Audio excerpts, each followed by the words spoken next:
Explosões estrondosas iluminam o céu noturno bem no interior da Rússia. Os drones ucranianos acertaram seus alvos novamente, e desta vez é uma crucial fábrica russa de fabricação de drones.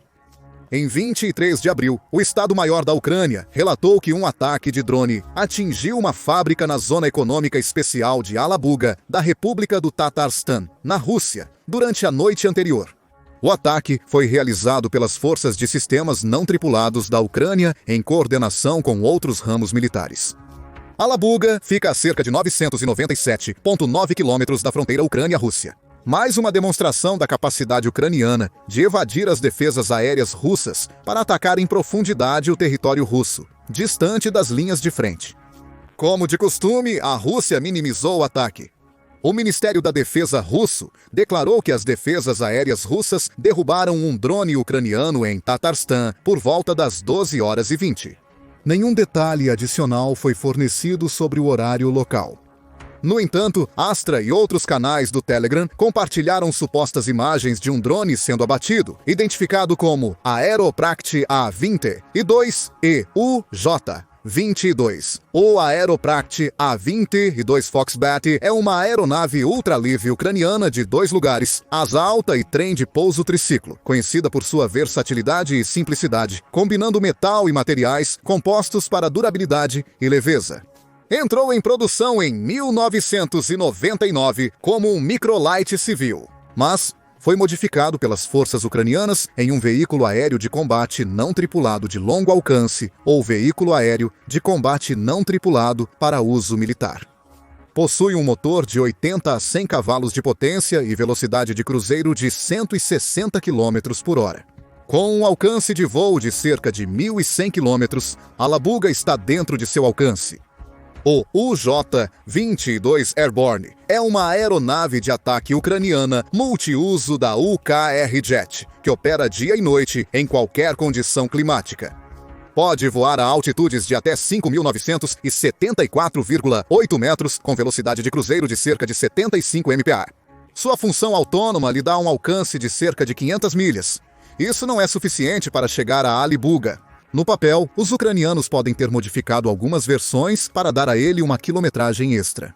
Na versão Strike, o UJ-22 pode carregar 6 granadas, RPG-7VM ou 4 minas de morteiro de 80 e 2 mm para uma carga total de até 24,5 kg. Ele pode atingir um alvo a 701 metros de distância, com erro de apenas 9,7 metros. Isso significa que, embora a carga seja muito leve para eliminar armaduras pesadas ou estruturas reforçadas, o UJ-22 é ideal para ataques surpresa em depósitos de petróleo e armas. Os incêndios e explosões secundárias do impacto inicial ainda podem causar grandes estragos.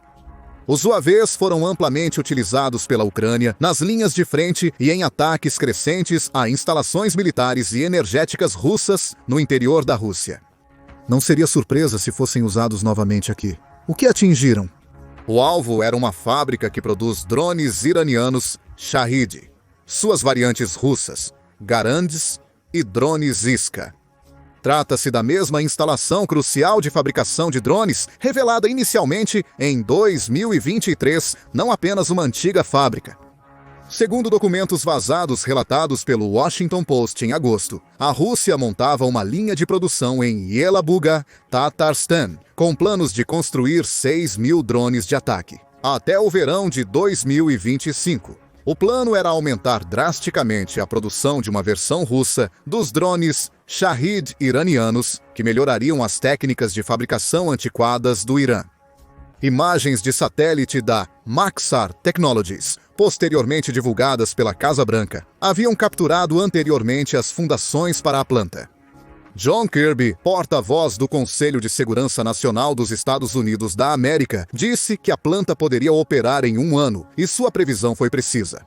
Segundo Andriy Kovalenko, oficial do Conselho de Segurança Nacional e Defesa ucraniano, mais de 6.000 drones Shahid foram produzidos em Alabuga em 2024, junto com milhares de iscas. Em 2025, a Rússia pretendia produzir de 8.000 a 10.000 Shahids, ou Gerans, e 15.000 iscas na fábrica de Alabuga.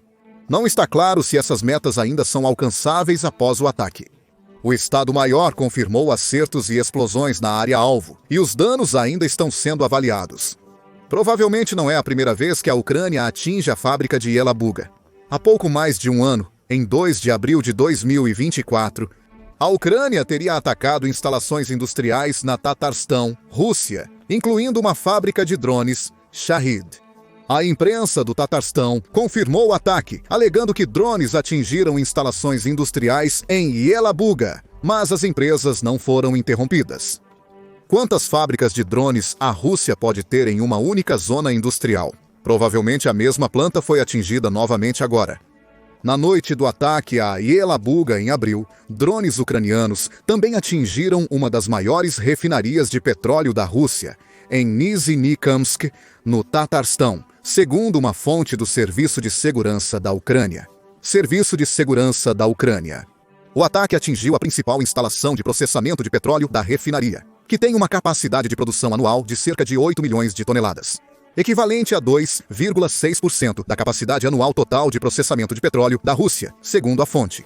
Este foi o mais recente ataque ucraniano às instalações petrolíferas russas, que, segundo a Bloomberg, já interrompeu de 12% a 14% da capacidade total de refino da Rússia. Isso deve ser doloroso para um país tão dependente das receitas do petróleo. Poucos dias antes, a Ucrânia atingiu outro alvo relacionado a drones, além da planta de Yelabuga, agora em Kursk. A Ucrânia ainda mantém um pequeno território russo na Oblast de Kursk. Após 8 meses de ocupação, o grupo foi finalmente expulso de seu último grande reduto em Sudzha, em março.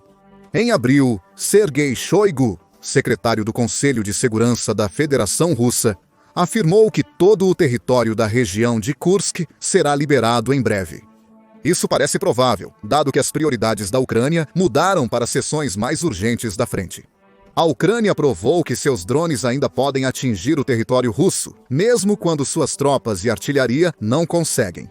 O Estado-Maior informou que, em 19 de abril, a Força Aérea Ucraniana atacou um local de lançamento de drones russos próximo à vila de Tekno. O ataque matou até 20 operadores de drones, conforme informado. As forças russas supostamente usaram a instalação para preparar, equipar e lançar drones de reconhecimento, ataque e visão em primeira pessoa ou drones de visão em primeira pessoa. As imagens do relatório parecem confirmar uma grande explosão na aldeia. O relatório surgiu um dia após o presidente ucraniano Volodymyr Zelensky propor uma trégua de 30 dias em ataques de drones e mísseis de longo alcance contra a infraestrutura civil. O cessar-fogo de Páscoa proposto por Vladimir Putin, presidente da Rússia, foi um sucesso parcial. Zelensky notou que as sirenes de ataque aéreo estavam silenciosas no domingo de Páscoa, motivo pelo qual propôs o cessar-fogo em ataques aéreos.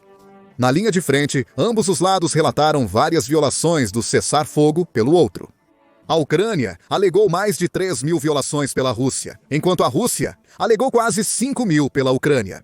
Mas também houve relatos de cessação das hostilidades em vários setores da frente, com imagens mostrando ambos os lados aproveitando a pausa para retirar tropas mortas e feridas. Há centenas de milhares de soldados em várias posições em intensos combates numa frente de 1.207 quilômetros. Geralmente, leva dias ou até semanas para que um cessar-fogo seja totalmente implementado por todas as unidades envolvidas. Talvez essa implementação parcial seja o melhor esperado em tão pouco tempo. A Rússia rejeitou a proposta de Zelensky e os ataques recomeçaram com intensidade igual ou maior à anterior à trégua da Páscoa. Na mesma noite em que a Ucrânia atingiu Yelabuga, a Rússia lançou um grande ataque de drones e mísseis.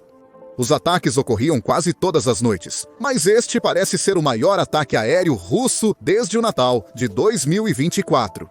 A Força Aérea Ucraniana relatou que 145 drones e 70 mísseis foram lançados. Desses, 48 mísseis e 64 drones foram abatidos, e mais 68 drones sumiram do radar. Os drones não foram abatidos nem causaram danos.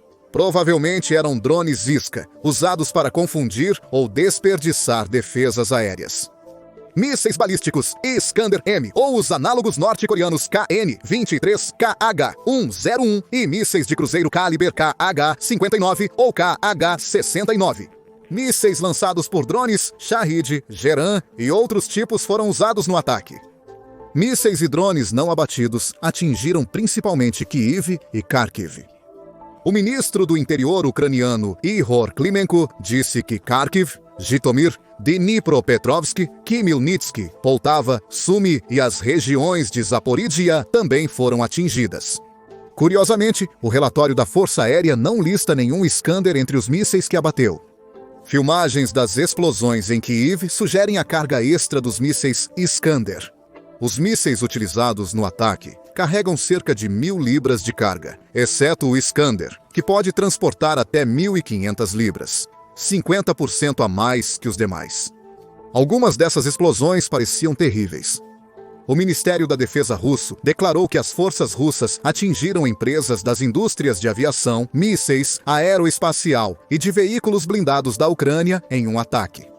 Ele afirmou que os alvos do ataque foram alcançados e todos os objetos atingidos. Mas na prática, a realidade é um pouco diferente. O prefeito Ihor Terokov relatou que Kharkiv foi atingida por drones e mísseis 24 vezes durante a noite. Os ataques feriram uma pessoa e danificaram prédios residenciais, uma clínica, uma escola, um hotel e empresas industriais. Em Kharkiv Oblast, 4 pessoas ficaram feridas em ataques de drones russos em Kupiansk e Churhiv, segundo o governador Oleksian Ebov. Um socorrista ficou ferido em um ataque duplo russo em Zitomir Oblast. 2 pessoas ficaram feridas na comunidade de Nedra Hailiv, em Sumy Oblast, e no oeste de Khmelnytsk Oblast. Um ataque russo feriu 2 pessoas, incluindo uma criança, conforme o governador Serhiy Tyurin. Um ponto de distribuição de gás, 2 edifícios residenciais e um prédio de apartamentos também foram danificados no ataque. O principal alvo dos ataques foi a capital. Uma série de explosões abalou Kyiv por volta da 1h da madrugada, hora local, seguido por explosões adicionais por volta das 4 da manhã. Após o ocorrido, o Serviço de Emergência da Ucrânia informou que 12 pessoas morreram e 90 civis, incluindo 6 crianças, se feriram. Timur Tkachenko, chefe da administração militar de Kyiv, relatou incêndios em edifícios residenciais, comerciais e carros na cidade. Vitaly Klitschko, prefeito de Kiev, informou que 31 feridos seguem hospitalizados e uma operação de resgate está em curso para retirar vítimas dos escombros. Posteriormente, constatou-se que as mortes foram causadas por um míssil que atingiu uma residência. E de acordo com Zelensky, não era um míssil russo, mas um fabricado na Coreia do Norte. Informações preliminares indicam que os russos usaram um míssil balístico norte-coreano. Zelensky disse no 10º que nossos serviços especiais estão verificando todos os detalhes, sem dar mais informações. De acordo com investigações ucranianas sobre os destroços de mísseis dos ataques russos, no início de 2024, é evidente que a Rússia atacou a Ucrânia com mísseis balísticos Kim Iskanders norte-coreanos no passado. Esses mísseis são semelhantes aos modelos russos Iskander-K N-23 e K-N-24, capazes de carregar uma ogiva de K-N-23 mais potente que a versão russa. Mas eles se mostraram defeituosos, então os russos aparentemente pararam de usá-los em algum momento em meados de 2024. Andriy Kostin, chefe do gabinete do procurador-geral da Ucrânia, relatou que quase metade dos mísseis norte-coreanos lançados pela Rússia sobre a Ucrânia no inverno de 2024 explodiram no ar, não atingindo seu alvo. Então, é mais provável que o míssil que atingiu o prédio fosse um Iskander. A Rússia tem um estoque estimado de 200 Iskanders, com a capacidade de fabricar 40 a mais por mês. Com 1,6 a 2 milhões, é raro usarem Iskanders em alvos de baixo valor, como prédios residenciais. É possível que Putin estivesse enviando uma mensagem calculada para Zelensky. Mais cedo, os esforços dos Estados Unidos da América para mediar um acordo de paz pareciam fraquejar. Zelensky rejeitou categoricamente a proposta dos Estados Unidos da América de que a Ucrânia deveria reconhecer a Crimeia como russa. O Kremlin reiterou suas exigências por um cessar-fogo. Isso inclui a Ucrânia reconhecendo a Crimeia e os 4 oblasts ocupados pela Rússia como território russo e retirando todas as forças das áreas desses oblasts sob seu controle. Eles também incluem a neutralidade da Ucrânia, sem adesão à OTAN e o fim do apoio militar ocidental. Kiev rejeita imediatamente todas as propostas de Putin, que pode ter descontado sua raiva com mais derramamento de sangue inocente. O míssil foi desviado pela defesa aérea ucraniana para o prédio enquanto se dirigia a um alvo de maior valor. E se for esse o caso, o alvo provavelmente era uma instalação ucraniana de drones. Putin está atualmente obcecado em eliminar as capacidades de drones da Ucrânia, e por uma razão muito válida. Os recentes ataques de drones ucranianos em Alibugá e Kursk demonstram que são mais do que um simples incômodo para a Rússia. As defesas aéreas russas mostraram-se hábeis em lidar com ameaças aéreas tradicionais, assim como as ucranianas. O fato de ser raro ver caças de combate de qualquer um dos lados se aventurando dentro do alcance dos sistemas de defesa aérea inimigos nos diz isso. Até os radares russos mais avançados parecem ter dificuldade em detectar ameaças de voo baixo, como os drones de ataque ucranianos. A incapacidade de detecção é uma das principais razões para o aumento dos acertos bem-sucedidos de drones ucranianos. Se não for detectado, não pode ser derrubado. Outra é o tamanho imenso da Rússia, como coloca o general de brigada HUR Yuri Shiol. Eles têm um grande ponto positivo, eles têm muitas defesas, mas também têm um grande ponto negativo, um território enorme. Não há quantidade de equipamento que possa proteger toda a Rússia. Outro fator no crescente sucesso dos ataques de drones da Ucrânia dentro da Rússia é a ajuda de dentro. Shiol diz que os drones de ataque profundo estão melhorando, principalmente por causa da Intel. A HUR está encontrando mais russos dispostos a ajudar a Ucrânia, inclusive estabelecendo pontos de referência de navegação cada vez mais adentro da Rússia. Pela eficácia de nossos drones, você pode dizer que eles têm muito mais traidores para se preocupar. Porque há muito mais pessoas configurando os sistemas especiais que guiam nossos drones, ele observa. Mas o fator principal é, claro, a melhoria da qualidade e do alcance dos próprios drones. Em março, a Ucrânia anunciou o último avanço na corrida contínua de drones com a Rússia. Um drone com um alcance de mais de 3.000 quilômetros, nosso drone com 3.000 quilômetros passou nos testes, afirmou Zelensky em seu discurso noturno em 17 de março. Embora os detalhes do novo drone ainda sejam vagos, acredita-se que seja uma versão de maior alcance do drone de mísseis Palaionitsia, anunciado por Zelensky em agosto 2024. Apesar de a maioria dos detalhes da Palaionitsia serem sigilosos, sabe-se que é propulsionada por um motor a jato e lançada de uma base terrestre, não de aeronaves ou navios. Acredita-se que carregue uma 20 kg com 480 a 720 km. Segundo o vídeo divulgado pela Ucrânia, a Palaionitsia consegue alcançar 20 aeródromos dentro da Rússia. Uma dessas é a base aérea de Savoslaika, a cerca de 665 quilômetros da fronteira ucraniana, que foi uma das 4 atingidas durante um massivo ataque aéreo contra a Rússia em 14 de agosto de 2024. Com cerca de 5 vezes o alcance do Palaionitsia, este drone coloca muitos novos alvos atraentes ao alcance. Para a Ucrânia, assim como para os russos, os principais alvos provavelmente continuarão sendo as instalações russas de produção, armazenamento e lançamento de drones. Em 4 de abril, drones ucranianos atingiram Saransk, na República Moldávia da Rússia, a cerca de 748,5 quilômetros da fronteira com a Ucrânia. O prédio atingido foi identificado como uma fábrica da empresa Fiber Optic Systems. O veículo de investigação russo Insider identificou a Fiber Optic Systems como a principal produtora de fibra óptica na Rússia.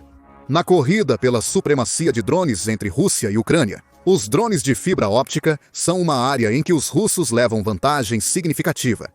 Esses drones não são guiados por sistema de posicionamento global, como a maioria dos outros drones visão em primeira pessoa, mas sim por quilômetros de cabo de fibra óptica que os conectam ao controlador. Isso torna drones lentos e simples, impossíveis de serem abatidos usando a tecnologia atual de guerra eletrônica. A introdução e produção em massa de drones pela Rússia proporcionaram uma nova vantagem ao seu ataque e foram cruciais na retomada de Sudzha. Detalhes sobre os drones usados pela Ucrânia no ataque a Saransk, como quantidade, danos e vítimas, permanecem incertos. Mas está claro que, para ambos os lados, os alvos relacionados a drones são uma grande prioridade.